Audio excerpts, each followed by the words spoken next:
Sekarang aku tiba kembali di tanah Jawa. Kan begitu.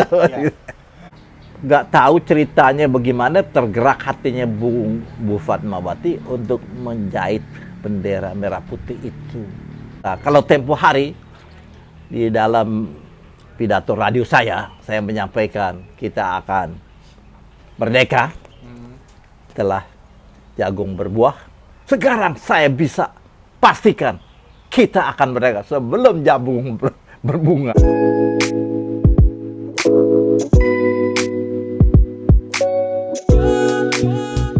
Peradaban ini sudah banyak yang tinggal di sini sejak dahulu.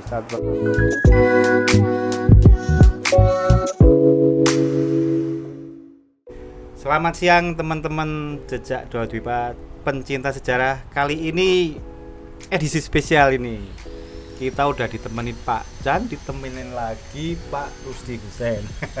Ini saya bersama pakar-pakar sejarah lah. Kebetulan ini di kediamannya Pak Rusdi. Kita mau dalam rangka konten tentang 17-an atau Agustusan. Agustusan itu tema-temanya kemerdekaan lah, era kemerdekaan. Kebetulan kalau Agustusan tahun lalu kami jalan-jalan di sekitar Menteng, Pak, di sekitar Menteng, Jakarta. Rumah Laksamada Maeda, rumah santai kami, terus asramanya golongan muda Menteng 31, dan terakhir kami ke Pegangsaan 56. Nah, rumah proklamasi. Rumah proklamasi. Sebelum saya ke situ, saya ngintip vlognya Pak Rusdi Hussein yang ada kurang lebih sejarahnya itu gimana.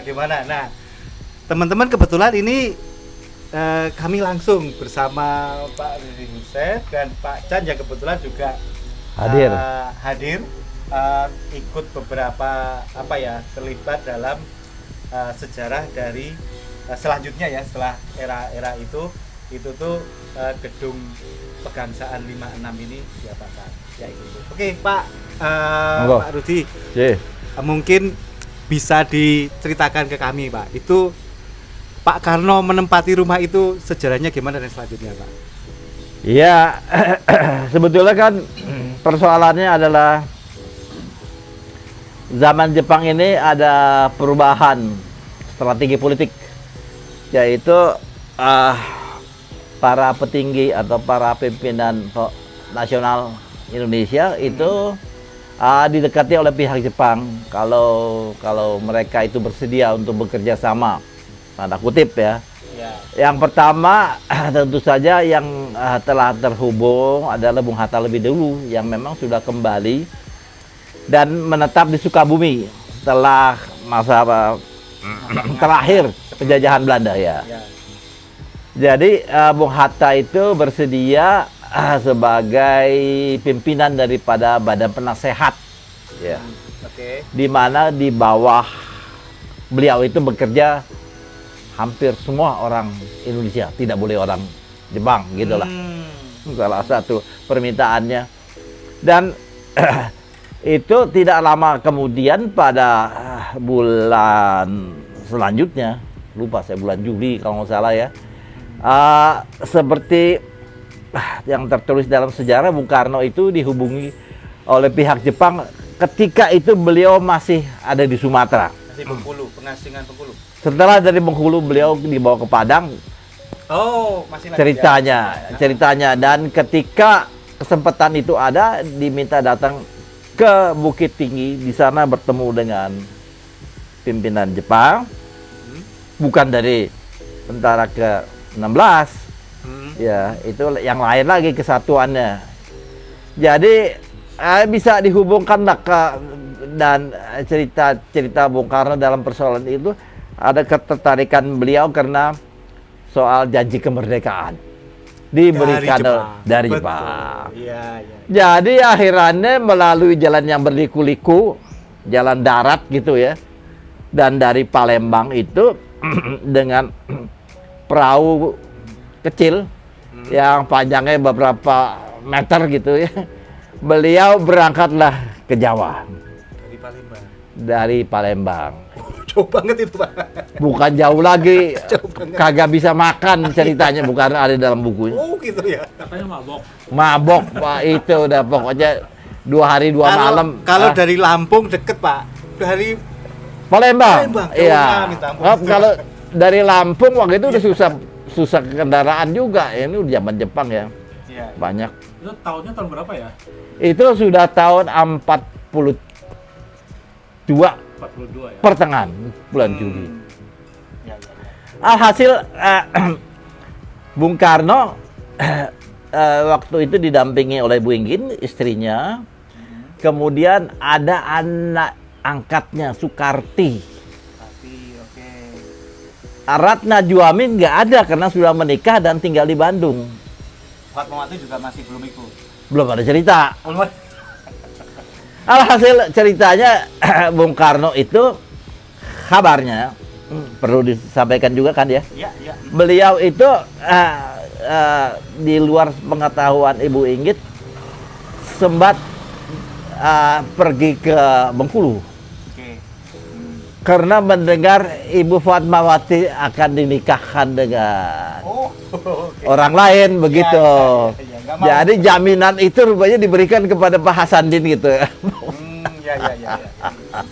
Saya kagak tahu persisnya. Ya. Hasil mereka pulanglah 2 hari 2 malam ya kalau nggak salah. Apa 3 hari 2 malam. Pokok perjalanan itu. Masuklah di Ciliwung ya, dari depan. Anda bisa bayangkan pada saat itu, Ya. zaman Jepang, Di pasar ikan. pasar ikan. Ke Ciliwung tuh, masuk ya. Ya tentunya, Kampung akuarium itu, Pak ya. Kemarin di iya kembali Oh, lagi. iya, iya. pasarnya. Pelabuhan Jadi pasar. itu pesawat, kapal itu dari Palembang. dengan diesel itu dak dak dak dak dak dak dak dak. Kabarnya itu kan rahasia, tapi mau tidak mau ada juga kebocoran begitu. Atau bertanya-tanya, Bung Karno berdiri di muka anjungan gitu. Sekarang aku tiba kembali di tanah Jawa, kan begitu. Iya. Pelan-pelan itu menuju ke daratan itu kira-kira di depan daerah pasar ikan itu. Pasar ikan, ya. Kan di situ kan ada beberapa gedung. Beliau ke situ turun ke darat. Ya beliau kan dikawal oleh seorang apa namanya prajurit Jepang. Ada fotonya. Nanti bisa saya berikan juga. Sudah ada yang menyambut. Yang menyambut pada saat itu garis bawahi ya betul ya. Ini yang menarik. Antara lain adalah Bung Hatta Ah, hadir. gitu. Kemudian sebetulnya mantan adik ipar, Nah, itu dia. Siapa, Pak? anaknya dari Haji Umar Said. Nanti saya sebutkan namanya. Iya, iya. Ah. Dan beberapa orang lainnya, dan adanya seorang pimpinan pemimpinan pers juga waktu itu, pers. Soekarjo Wiryo Pranoto. Alhasil kurang lebih mereka itu menyambut Bung Karno. Mestinya ini udah bocor juga kan Iya, begitu.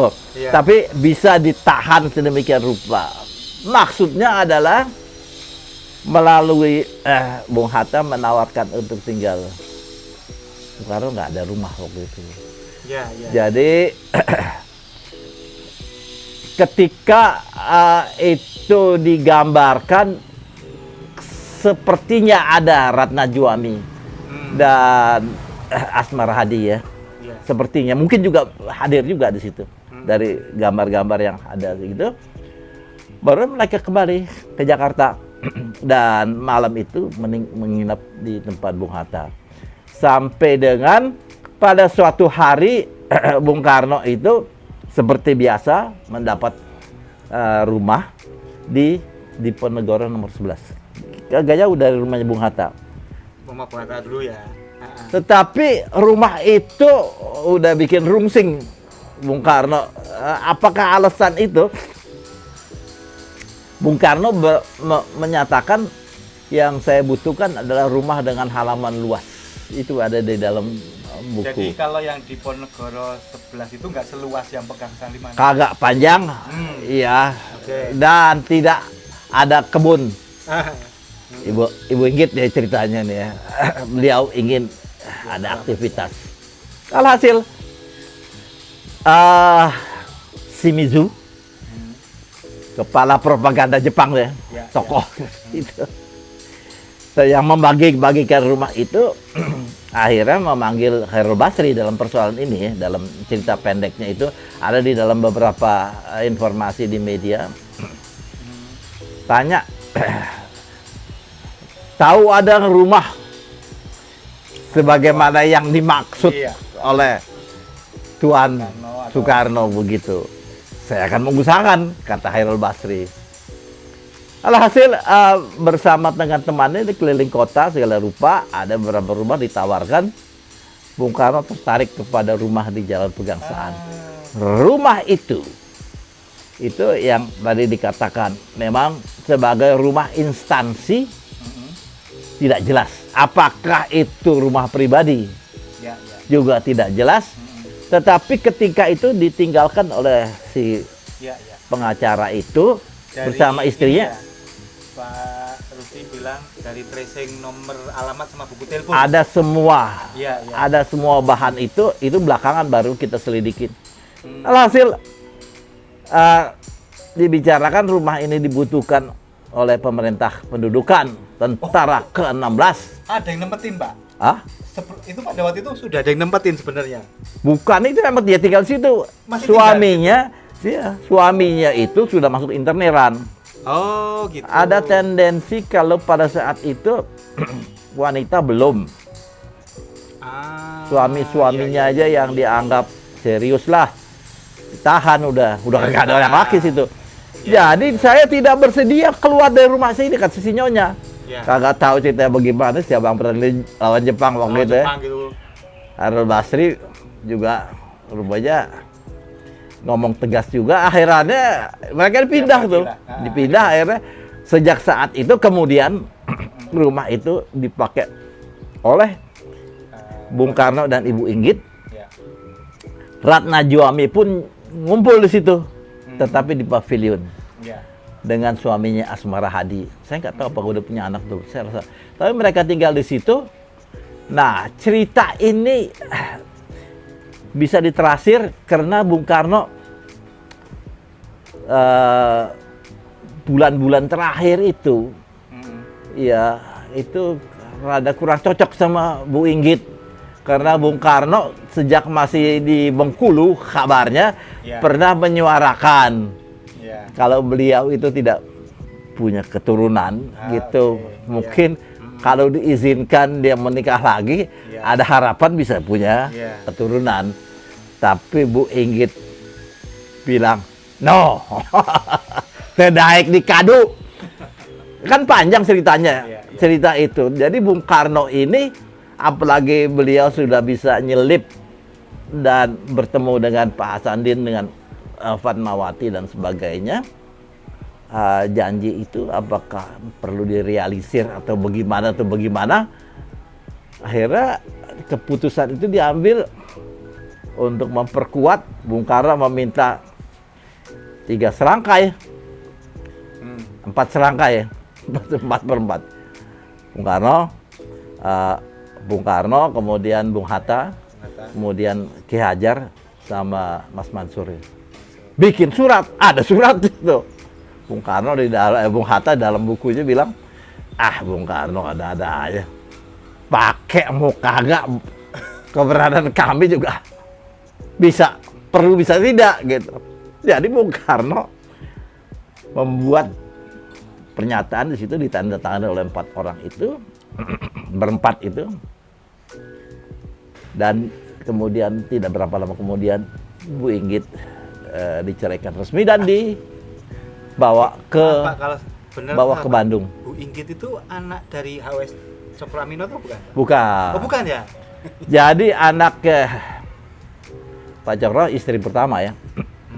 Oh gitu, sebelum ini. Iya, oke. Lanjut Pak. Alhasil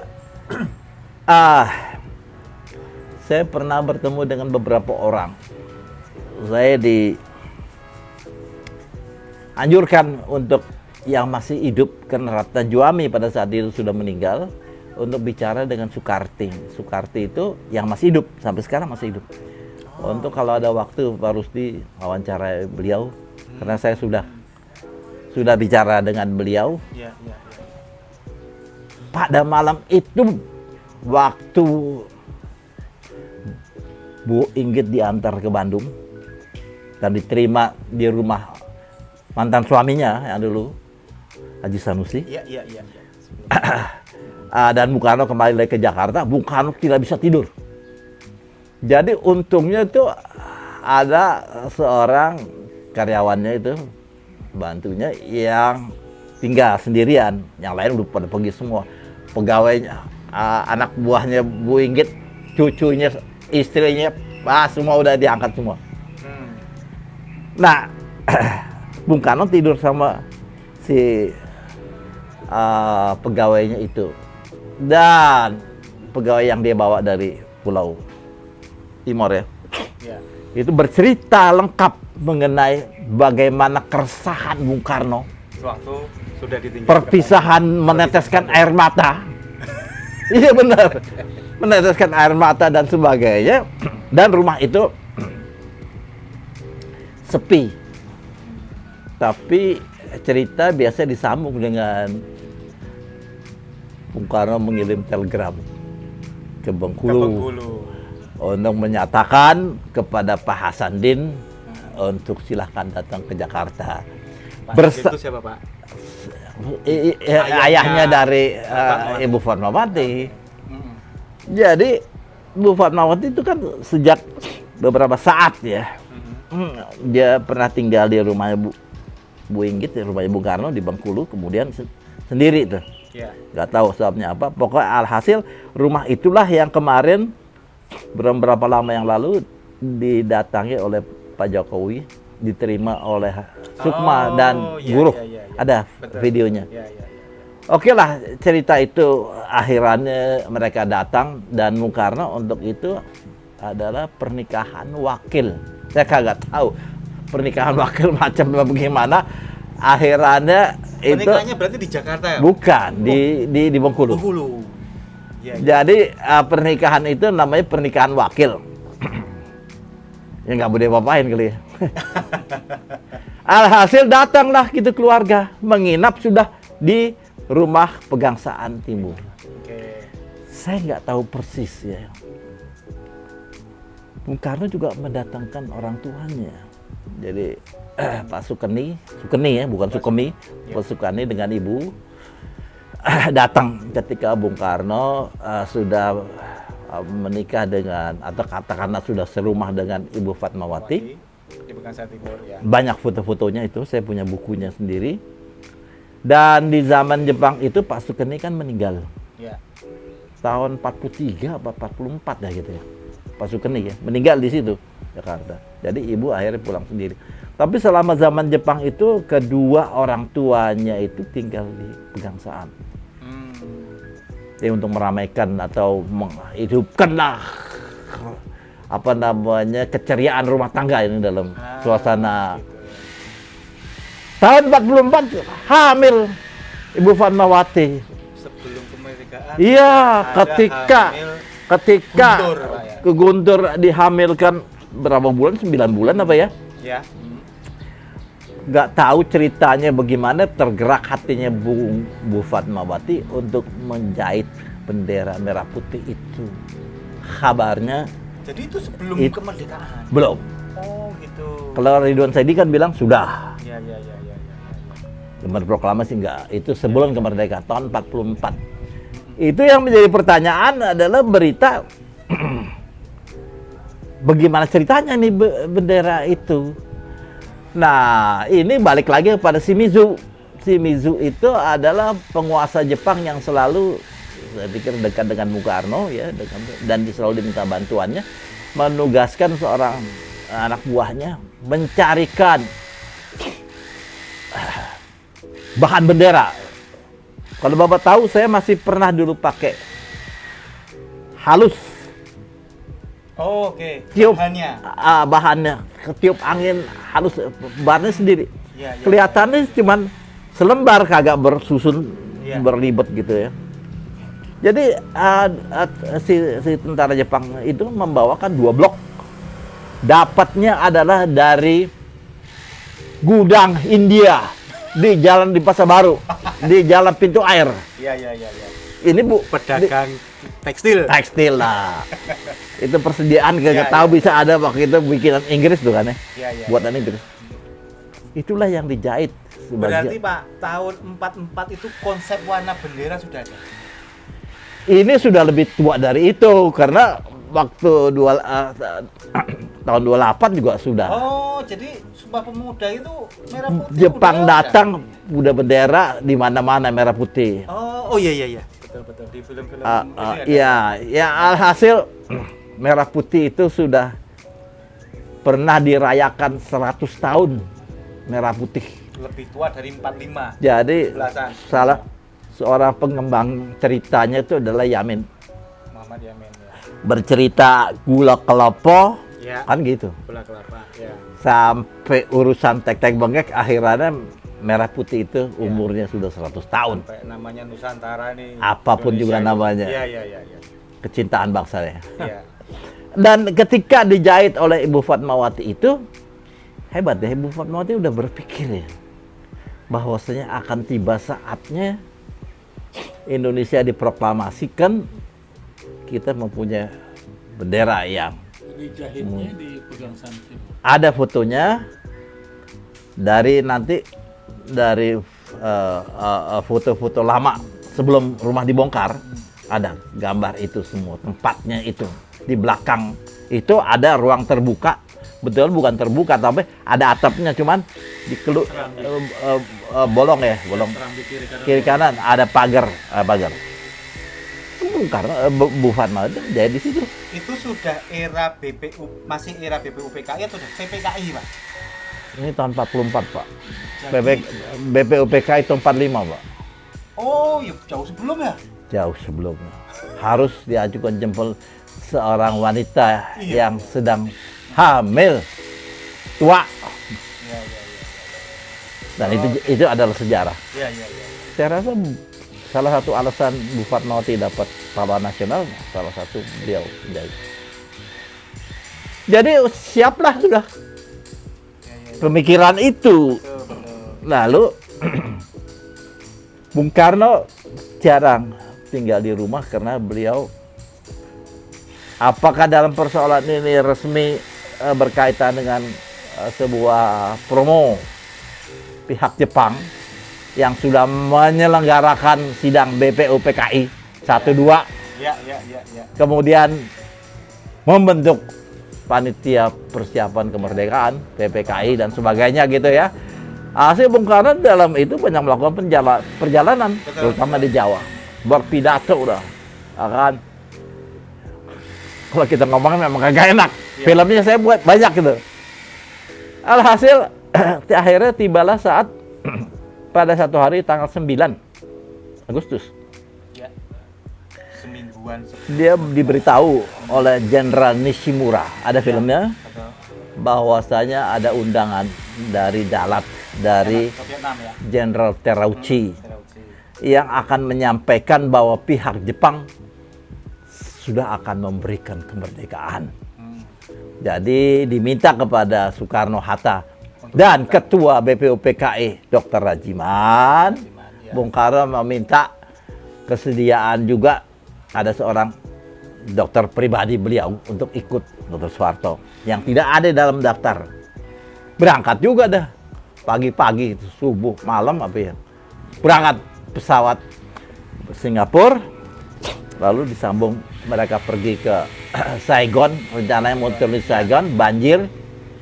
Akhirnya mereka cari lapangan terbang lain, turun di situ, dan kemudian dari situ naik mobil menuju Dalat. Dalat, Kira-kira perjalanan berapa jam lah gitu ya, jauh, cukup jauh ya. Sekarang adanya di daerah Korea, Asia Timur ya? ya, di daerah Vietnam Utara. Vietnam Utara. Itu daerah bagus itu, daerah Dalat. wisata. Ya. banyak orang Perancis di sana. Ya Bung Karno di sana bertemu seperti itu, ada foto yang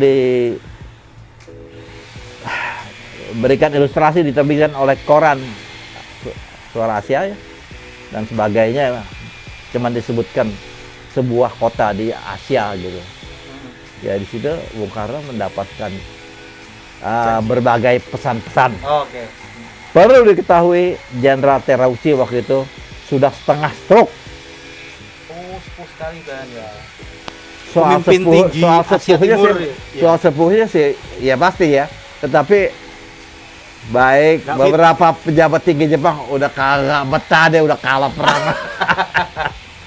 Itu berarti tanggal 10 Agustusan. Kira-kira gitu. Kira-kira. Mereka kembali seperti tertulis dalam sejarah Tanggal 14 kan? melalui Singapura juga Iya. tanggal 14 siang 14. sampailah di Kemayoran. Kemayoran. Bung Karno berpidato di situ berkata, kalau tempo hari di dalam pidato radio saya menyampaikan kita akan merdeka setelah jagung berbuah.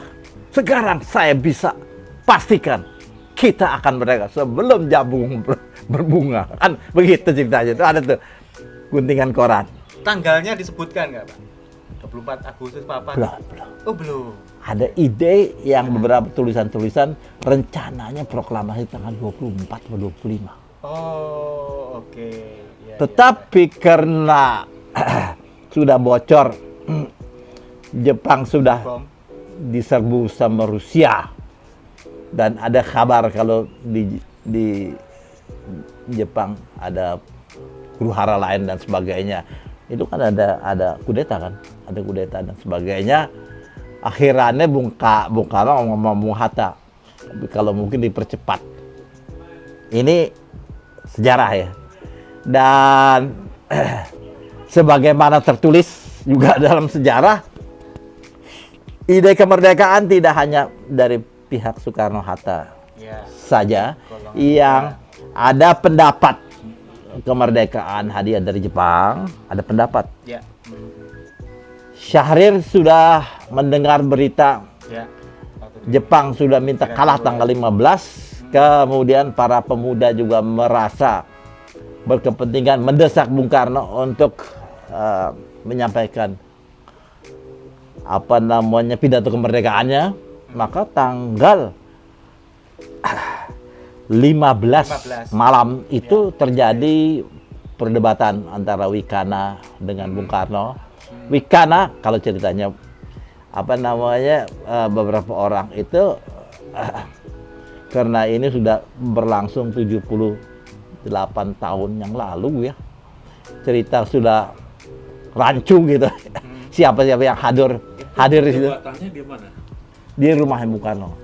Di jalan Pegangsaan Timur 56, yang saya punya tulisan dari Ibu Trimurti sebagai sekretaris dari Bung Hatta dari balik hordeng bersaksi. Nah, Pak Badio bercerita, ada bukunya. Ya. Nah, yang hadir itu beliau, Pak Badio, Suroto, Kunto, sama Wikana. Banyak orang yang bertanya, katanya ada Aidit. Dan siapa lagi. Ya, Pak Badio cuma senyum-senyum getir aja gitu. Nggak tahu benar nggak aja nih ya. Ya. Alhasil, Pak Badio bercerita, yang agak menyolok adalah Suroto yang berdiri di orang tinggi besar dengan bersikap begitu. Sementara Bung Karno, Bung Hatta, Wikana duduk kan. Yang kata Bung Karno, kemudian karena Wikana ngomong agak kasar katanya begitu, apa yang ngomongin semua sudah banyak cerita. Alhasil kata Pak Badio nih, ada dalam film, saya punya rekaman pada 17 Agustus tahun 95, 50 tahun. Pak Badio bercerita di situ. Itulah yang saya tahunya. Dia bilang, "Here is my neck." Ini leher saya. Ayo bawa saya ke pojok situ, bunuh saya. Kan begitu. Karena Wikana tuh ngomong kebablasan, Iya, kata iya. kalau Bung Karno tidak mau Ngancam, proklamasi, ngancam. pasti besok ada pertumpahan darah. Bung Iya. Karno udah prejudice, maksudnya gue yang lo memotong. bukan begitu, Bung. Akan begitu. Iya, iya, iya. Dramatisasi ini sering dibikin Iya, iya, iya. cerita dan sebagainya. Tapi yang jelas cerita tidak bisa dipaksakan kepada Soekarno. Bahkan Bung Hatta bilang sebaiknya kalau Anda ingin supaya kami ini setuju pendapat Anda kemerdekaan dalam waktu dekat, silahkan cari pemimpin lain. Dia bilang kagak bisa begitu dong. Pengennya Soekarno Hatta. Sama gertak. Sama gertak. Akhir bubar lah. Pulang dah mereka. Mereka itu ternyata berkumpul kembali merencanakan kalau apapun juga ceritanya itu harus bersambung. Culikan. Ya, itu berarti terjadinya 15 malam. Malam semua menjelang Tadi tanggal sempat 16. Berdebat keras tadi meruncing itu 15 siang. Enggak, sudah sore itu. Oh, udah sore. udah maghrib. Oh iya, iya, iya, iya. Di istilahnya sudah di istilah tanda kutip diculik itu kemana? Nah, ini penculikan ini panjang ceritanya. Pak, kita mending break dulu, Pak, biar dikasih nafas buat teman-teman. Boleh. Untuk ini ya. Oke, nanti kita lanjut dulu.